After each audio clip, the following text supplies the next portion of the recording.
800年前、一隻が消えてしまった空白の100年と呼ばれています。世界中に何も保管されていない100年の期間だが、ポネグリーフと呼ばれる古いと不滅の石に設定された聖典の歴史は保存されている。世界中に点在するこれらの石は年代の空白を解決する鍵となる。だが知識のある人だけがこの石を翻訳しようとします。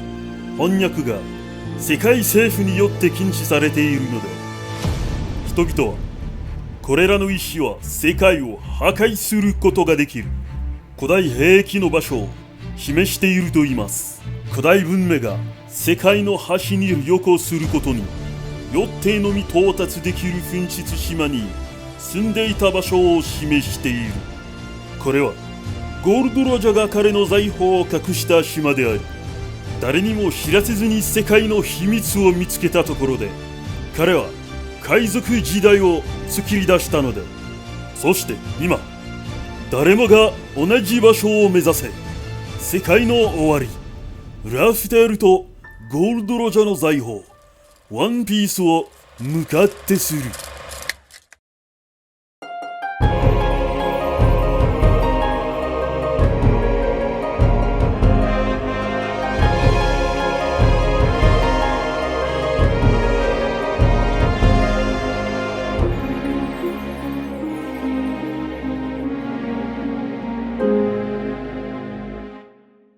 Bonjour tout le monde et bienvenue au Mon Corvo. Nous avons une nouvelle fois tellement de choses à vous dire que nous avons décidé de faire cette vidéo pour compléter nos idées sur les plus grandes énigmes du manga.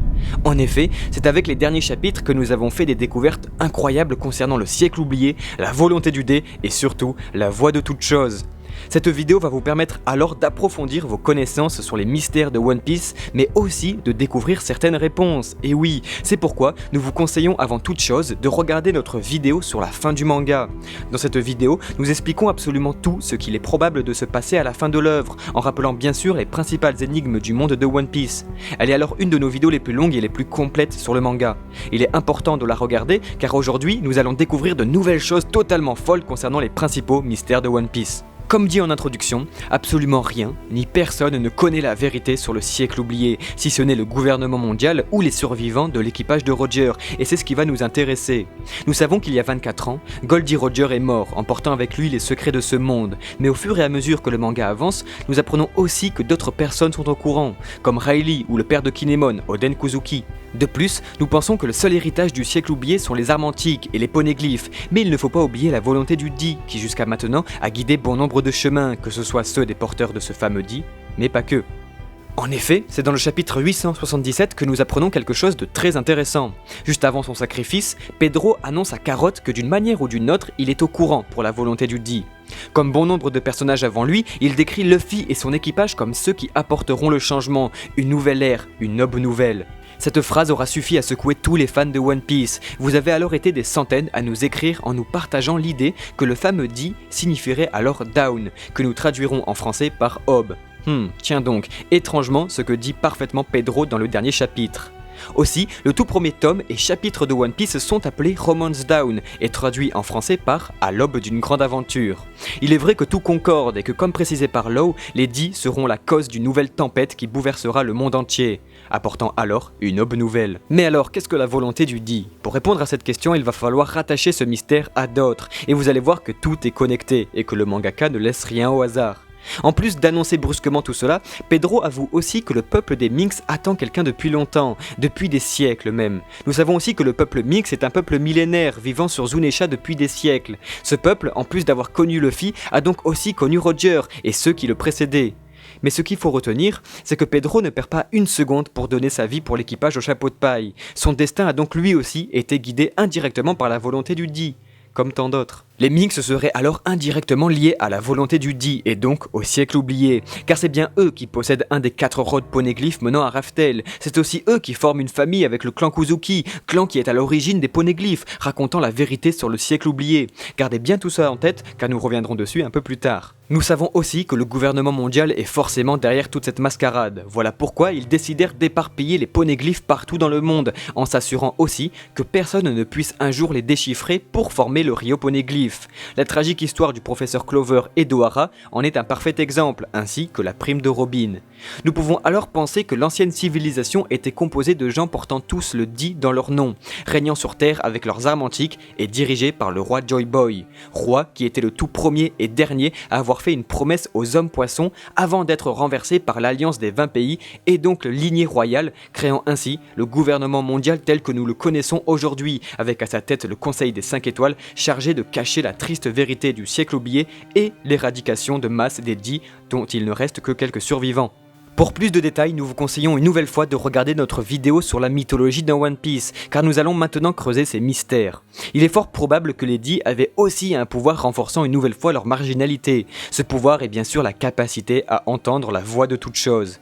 Il est aussi fort possible que l'ancienne civilisation avait un projet de réunification du monde, qui était de réunir les 4 mers en détruisant alors Red Line grâce à leurs 3 armes antiques. Ce projet était appelé le projet One Piece. C'est donc grâce à leur langage universel et leur culture immense que les Di avaient pour but de changer le monde pour faire naître une aube nouvelle, exactement comme Luffy. Seulement, comme nous le disions, ce projet fut avorté par les 20 rois formant aujourd'hui le gouvernement mondial, ancêtres donc des Tenryubito, les dragons célestes. Cela ne vous rappelle rien ? Et oui, l'épisode de la tour de Babel. Juste après le déluge divin, les hommes avaient pour but de changer le monde en créant une ville et une tour si grande et haute qu'elle pourrait alors toucher le ciel. Dieu, étant mécontent de leur orgueil, décida de brouiller leur langage, créant ainsi des langues différentes, en plus de disperser les hommes partout dans le monde pour créer les sociétés actuelles. Cet épisode biblique en est peut-être l'inspiration directe, les hommes étant l'ancienne civilisation et Dieu les Tenryubito. Car c'est grâce à Rocinante que nous apprenons que les Di sont en fait les ennemis des dieux, faisant référence bien sûr aux dragons célestes. Voilà pourquoi, des centaines d'années plus tard, le Cypher Paul 9 se retrouve chez Cutiflamme. Le gouvernement mondial tente même après 800 ans de cacher la vérité et d'obtenir les armes antiques. Voilà aussi pourquoi les révolutionnaires sont un danger direct au gouvernement mondial et à sa prospérité, car Dragon doit être au courant de la vérité. Nous savons donc qu'il existe 3 armes antiques. Vieilles d'un millénaire, elles pourraient causer la fin du monde. Nous avons donc Pluton, un navire de guerre géant dont Crocodile essayait tant bien que mal de mettre la main dessus à Alabasta, Uranus, dont nous savons absolument rien, ou presque, et enfin Poséidon qui est en fait Shirahoshi, princesse sirène pouvant ordonner au roi des mers en utilisant la voix de toute chose. C'est pourquoi nous apprenons aussi par la suite que Roger et Luffy ont eux aussi ce pouvoir, ou du moins à moitié car ils peuvent entendre et non parler. Un bateau et une sirène. Ce qui est intéressant c'est qu'Uranus pourrait être alors n'importe quoi, il est donc impossible de la deviner. Mais si je vous dis que nous l'avons déjà vu, rappelez-vous, les Minks aussi sont un peuple millénaire, voyageant depuis la nuit des temps sur un éléphant géant appelé Zunesha. Et oui, vous avez très bien compris, l'île de Zu pourrait très bien être Uranus. Car comment est-ce que nous apprenons que Zunesha possède une conscience ? Et oui, via la voix de toute chose. Mais là où ça devient intéressant, c'est que Luffy arrive seulement à l'entendre, alors que Mononosuke arrive aussi à répondre et à ordonner, comme pour Shirahoshi. De plus, nous savons que Zunesha a été puni il y a 800 ans et qu'il est donc obligé de marcher jusqu'à la fin de sa vie. Cette punition était sûrement le tout dernier ordre donné par les Di. Zunesha a alors attendu 800 ans avant qu'un héritier puisse lui donner un nouvel ordre, qui est de se battre. Il serait donc possible de diriger les armes antiques sans être des Di, car à ce moment-là, il est légitime de se demander qui, entre Mononosuke et Zunesha, est l'arme antique. Les Minks attendent alors depuis des siècles l'arrivée de Luffy au chapeau de paille, car nous savons très bien que Pedro a parié sur la bonne personne, comme beaucoup avant lui. Il est celui qui va voyager jusqu'au bout du monde pour y apporter une aube nouvelle avec l'aide de son équipage et des armes antiques, et donc de Shirahoshi et même Zunesha. Voici les amis pour notre vidéo sur les plus grands secrets de One Piece. Encore une fois, il est fort conseillé de regarder notre vidéo sur la fin du manga. Le lien est dans la description et ça vous permettra de mieux comprendre le schéma de notre pensée, car nous avons ici seulement effleuré l'histoire des Di pour se pencher plus précisément sur leur pouvoir et leur force. N'hésitez donc pas aussi à apporter en commentaire votre vision sur les armes antiques, la volonté du Di et le siècle oublié, car c'est vraiment ce qui nous attire le plus en fait, nous, dans One Piece. Merci aussi beaucoup à Jimmy d'avoir pris du temps et d'avoir prêté sa magnifique voix pour l'introduction. Nous sommes vraiment fiers, mais alors vraiment très fiers d'être entourés d'aussi gentilles et talentueuses personnes. Que ce soit sur YouTube ou sur notre Discord, on forme maintenant une véritable famille, et nous vous en serons jamais assez reconnaissants. D'autant plus que cette dernière s'agrandit, et comme promis, alors on vous réserve de grosses surprises et projets pour les 100 000 abonnés, mais on n'en dit pas plus. One Piece regorge de mystères et on les trouvera tous ensemble un jour, c'est promis. Et d'ici là, prenez bien soin de vous et on se donne rendez-vous pour de nouvelles vidéos au Mont Corvo. Ciao ciao.